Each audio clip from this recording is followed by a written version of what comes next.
अस्सलाम वालेकुम। आज मैं आपको बनाना सिखाऊंगी बीफ शामी कबाब। आप चाहे तो मटन भी ले सकते हैं। अक्सर लोग कहते हैं हमारे शामी कबाब नरम पड़ जाते हैं, तो उसमें 2-3 टिप्स को याद रखें। सबसे पहले तो ये, आपने दाल बहुत ज़्यादा नहीं भिगोनी या ओवरनाइट बिल्कुल भी भिगोनी नहीं है। दूसरा, प्याज बहुत ज़्यादा इस्तेमाल नहीं कर लेना है क्योंकि प्याज अपना पानी छोड़ेगा, और अगर आप बहुत ज़्यादा ज़रूरत से ज़्यादा इस्तेमाल कर लेंगे तो वो दाल आपकी और शामी कबाब जो हैं वो आपके ढीले बनेंगे।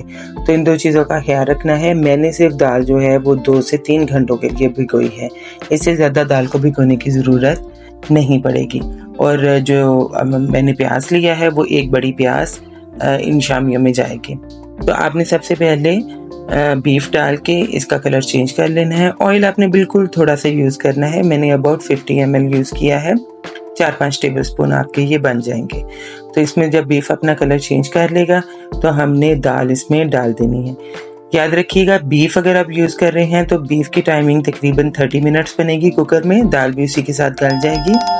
और अगर आप मटन यूज़ कर रहे हैं तो दाल हम 4 से 5 घंटे भिगो लेंगे क्योंकि मटर को टाइम कम लगता है, तो वो आपका 15 मिनट के लिए कुकर चलेगा मटन के साथ, और उसमें दाल भी हम 5 घंटे के लिए भिगोएंगे। ये बीफ है तो बीफ में 30 मिनट चलेगा, और दाल जो है मैंने सिर्फ 2 घंटे भिगोई है ताकि दाल जो है वो बिल्कुल ही इसमें सॉफ्ट और सोगी ना हो जाए। तो ये वाली टिप्स अगर आप याद रखेंगे तो आपके इंशाल्लाह शामी कबाब कभी भी जो हैं वो सॉफ्ट नहीं होंगे। अब तमाम चीज़ों को कर लेंगे हम मिक्स, और इसमें पानी का आपने ख्याल रखना है, बहुत ओवरलोड नहीं कर देना है। सिर्फ इतना करें कि हल्के से तमाम चीज़ें इसमें डिप होती आपको नज़र आ जाए, जैसे कि आप मेरे कुकर में देख सकते हैं।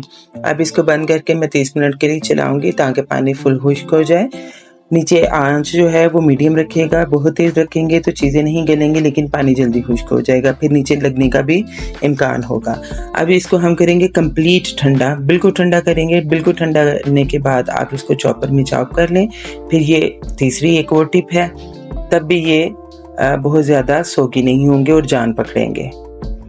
अगर आप बहुत गरम गरम को चॉपर में डाल के करेंगे तो वो बिल्कुल ही जो है वो सोगी हो जाएंगे। अब इसमें डाल लें आप 2 अंडे, और इसमें जाएंगे हरी मिर्चें, धनिया, तमाम तर चीज़ें डाल के हम इसको अच्छे तरीके से गूंद लेंगे, मिक्स कर लेंगे। मिक्स करने के बाद आप इसको फिर से थोड़ी देर के लिए छोड़ेंगे ताकि अंडे जो हैं वो इसमें अच्छे तरीके से रच जाएं और ये बिल्कुल भी सोगी हाथों को ना लगे। तो ये टिप्स आपने हमेशा याद रखनी है। अब मैंने काफ़ी देर छोड़ने के बाद जो है अब इसकी बना लूँगी मैं टिक्कियाँ, और वो आपने अपने फेवरेबल साइजेस रखने हैं। आपको ज़्यादा थिक चाहिए या जैसे भी चाहिए, वरना बाज़ार से जो है वो शामी कबाब का सांचा भी मिलता है, आप उसको भी यूज़ कर सकते हैं। फ्राइंग के लिए आप डायरेक्ट भी यूज़ कर सकते हैं फ्राई करना, क्योंकि अंडे ऑलरेडी इसके अंदर हैं, और आप चाहें तो अंडा अलहदा से फेंट के ऊपर चढ़ा सकते हैं, जो कि बड़ा ही ट्रेडिशनल तरीका है, उस तरीके से भी कर सकते हैं। डालते ही आप बहुत ज़्यादा नहीं हिलाएं, थोड़ी सी जब ये 2-3 मिनट के एक साइड से पक जाएं तो फिर इसको सेकंड साइड पे फ्लिप कर लें। तो अच्छे तरीके से गोल्डन ब्राउन कर लें और आपके शामी कबाब तैयार हैं। आप अपनी फेवरेट सैलड, चटनी किसी भी तरीके से खाएं और एंजॉय करें। Take care.